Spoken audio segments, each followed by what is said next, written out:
We're out here in Umbria, Italy, between Rome and Florence, the countryside of Italy, at Miataland. I'm driving a sunburst yellow NA Miata. Super cool. Look at the steering wheel. Such a special experience. You can learn more about that in my separate video. However, today what I want to talk about is why do Italian and German cars feel so incredibly different? And on this trip, I'm doing a little bit more than 2 weeks between Switzerland and Italy. I actually came here to watch the Italian Grand Prix at Monza because I wanted to see Lewis Hamilton, Charles Leclerc drive for Ferrari, two of my favorite drivers on the F1 grid currently. And we started off in Zurich and explored a little bit of Switzerland beforehand. And if you guys saw the previous video I did on why Japanese and German cars feel so different, I've been having similar reflections and thoughts on this trip. Because starting off in Zurich, Switzerland, one thing that both my girlfriend and I noticed immediately was how orderly and precise, and essentially it feels like Switzerland is like the Japan of the West in a way, with that attention to detail, the orderliness, the timeliness. Everyone is so incredibly polite.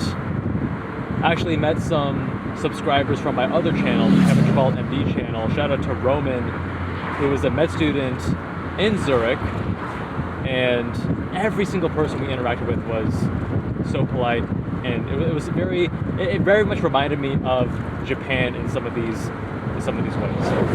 Now coming to Italy, we worked our way down and we stopped in Lugano after the panoramic express train. So there's this train that takes you from Switzerland towards Italy, and it is a special train that has huge windows and you see the incredible beauty of Switzerland. And we stopped in Lugano, and Lugano is this town at the very bottom end of Switzerland, because Switzerland has primarily a German-speaking region, but towards the bottom it has an Italian-speaking region, which makes sense because it's bordering Italy. And then you started to get more of that Italian flair, that Mediterranean kind of culture. And going further down, now into Milan and Florence and Umbria, and then tomorrow Rome, there's a transition here, right? From in Switzerland to Italy. In Italy, there is this emotionality, this focus on passion that is so much more front and center. Even when it comes to Italian food, they take tremendous pride in their food, and they have incredible olive oil, and the bread here is way better, and the tomatoes can taste so much better than what we have in America. Because when you experience a meal, they want you to feel something. They want you to have not just a meal, but a culinary delight, a culinary experience. Whereas I feel like in Switzerland, and with Germany as well, because the culture between Switzerland and Germany, especially in the German-speaking regions of Switzerland, is far more similar. They have this like engineering mindset, this precision mindset, and you still have very high quality ingredients. In fact, out of all the hotels we stayed at, the best breakfast we had by far was in Switzerland. But it's less about the experience and the emotionality of the food. It's more about hearty, reliable, good ingredient quality meals.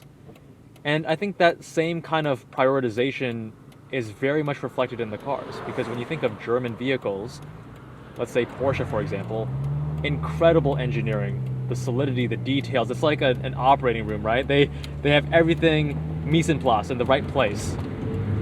The ergonomics, oh, look at this, beautiful. I wish I was a little bit taller or a little bit shorter so this wouldn't be blocking me. This is the historic village of Todi. Incredible. Now in Italy, there's much more emotionality, not only to the food, but of course to the cars. And the Italians, they have this, it's called the Motor Valley Triangle. And that's Modena, Maranello, and the city that Lamborghini is from, Saint Augustine, I'm actually forgetting it right now. But we stopped there, we saw the Pagani Museum, the Enzo Ferrari Museum, the Lamborghini Museum. It's incredible stuff. And they have their engines on display, truly works of art. Of course, Pagani uses AMG engines, but Ferrari and Lamborghini take tremendous pride in building their own engines. And the engine is the heart of the vehicle. That's why so many car enthusiasts are bummed to see the EV future, right? Because you don't quite have that same emotionality with EVs as you do with ICE. And some of the peak internal combustion engines that have ever been made come from these Italian manufacturers because of that focus on the emotionality, the heart of the vehicle. The F136 from the Ferrari 458 as an example, winning many awards. Such an incredible sound, a specific output of 125 horsepower per liter, naturally aspirated, like such a glorious engine. By the way, I have reviewed a couple different examples of a 458 on the channel before, linked below. And the culture is a reflection of the people, obviously.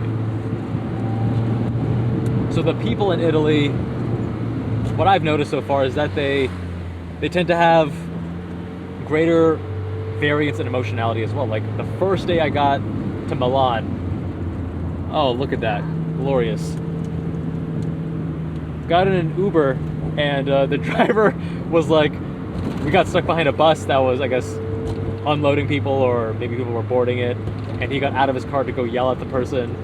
And then later on in the drive, he was honking and saying, "Ah, mamma mia!" You know, these people around him that were clearly not driving correctly. And then he himself, not even 30 seconds later, was making a right turn from the middle lane when you're not supposed to, and people were honking at him, and he was yelling at them again. It's a very like ego forward kind of culture that I'm noticing. Not everyone, but it is a trend. My girlfriend and I were walking to dinner, and just like in America, here you drive on the right-hand side. On a sidewalk, you walk on the right-hand side.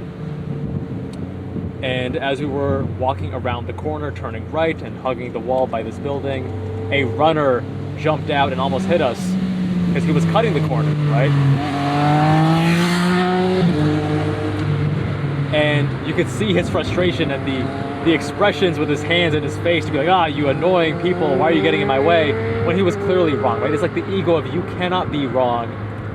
That is what I'm noticing in the Italian culture. And that ego, I think, has also probably been a core driving factor of why Enzo Ferrari was so focused on racing, wanting to be number one. I mean, that's what Ferrari really was.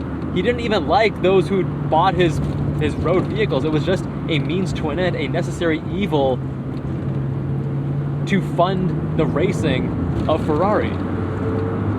They wanted to win. That was the ego front and center. So when you go back to Germany and Switzerland, you'll notice the public transit is always incredibly punctual, except for Lugano. In Lugano, our bus was 5-7 minutes late. Because again, we're going closer to the Italian side, right?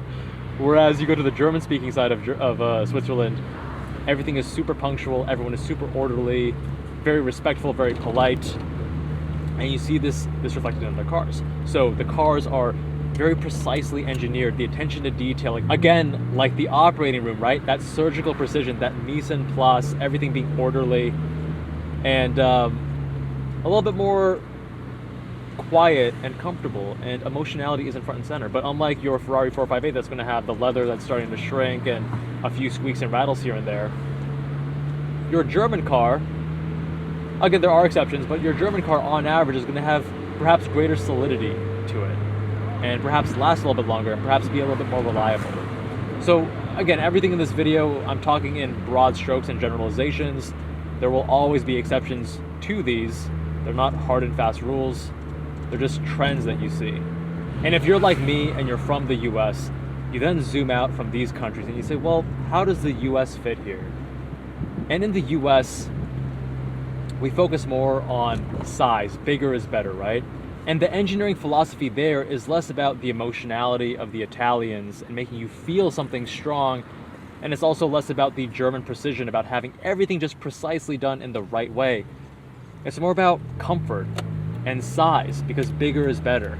Give me the extra large Coke with my extra quadruple stacked 4x4 In-N-Out burger and yada yada yada.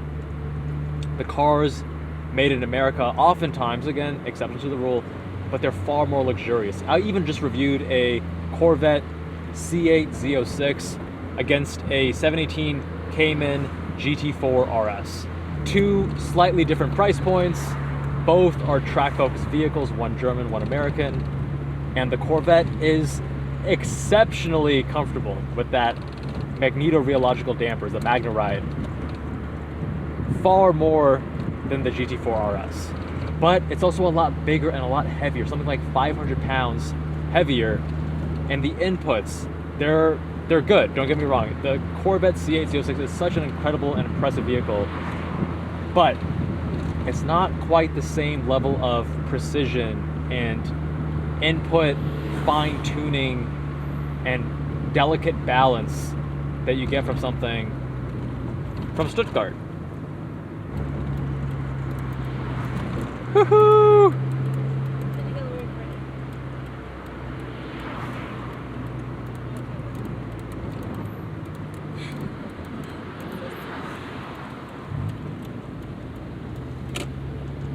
God, I love the NA Miata. Such a cool little car. And speaking of that GT4 RS, the owner of that car, a good friend, actually also owns an NA Miata. And I know that we're driving these Japanese cars in the Italian countryside. If you want to see what I think about Japanese cars and how it compares to these other countries, Germany, the US, Italy, and so on, Britain as well, then check out my video covering why German and Japanese cars feel different. Link below. Much love, my friends. I'll see you there.